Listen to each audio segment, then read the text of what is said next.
Hey guys, today I'm going to make some onion soup rice in the Instant Pot. So let's apply some pressure. This is going to be real simple. Rice, a packet of onion soup mix, and water. I'm using jasmine rice. This is white jasmine rice. So the first thing I'm going to do is rinse it. I'm putting it in this little strainer in case some of it falls through the strainer, that the cup will catch it there. I don't always rinse rice. Sometimes I'm in a hurry, I just dump it in. Actually, a lot of times I do that, but it actually turns out a little fluffier and a little better this way. So I'll rinse it since I'm doing a video. And this is cold water that I'm using. I think you're supposed to use cold water. Alright, that looks pretty good. Now we'll dump the rice in the pot. And now I'm going to add a cup and a half of water. Just one. You can use any kind of rice you want for this. I just happen to have jasmine rice, and I like jasmine rice a lot, so that's what I'm using. So there's a cup and a half of water, and then a packet of this Lipton Onion Soup mix. Just dump that in there. There we are. And I'll just get that all mixed together. And we'll get the lid on.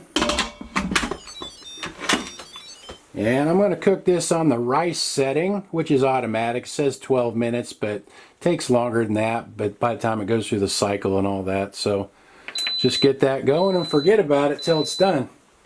I was just going to release the pressure, but the pressure pin just dropped on its own. So it's been in the pot 35 minutes. The pot shut off after 25 minutes, so the cooking cycle took 25 minutes. So it's been in there 35 minutes total. So let's open it up.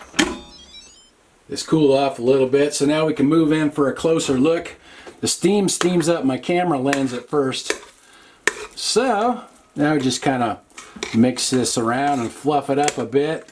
And another thing you can do is you can add some butter or a little oil to that if it seems a little dry. But kind of leave that optional. Less calories this way, but this is nothing fancy, but it's easy to make and it's a good side dish. If you wanted to make more, you could double the batch. A lot of times what I do this time of year when I'm grilling chicken and stuff, I just get this going and then this is ready when the chicken's done. So anyway, let's try a bite.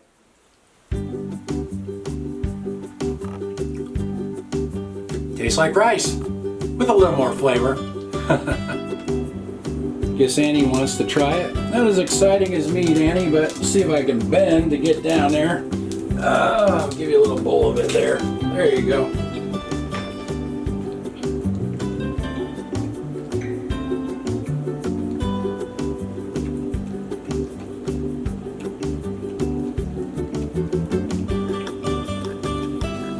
Well, it looks like it's Annie approved. So there's a simple side dish. I'm trying to keep you guys out of the drive-thrus. Anyway, I'll write everything in the description like usual. Thanks for watching. See you guys next time.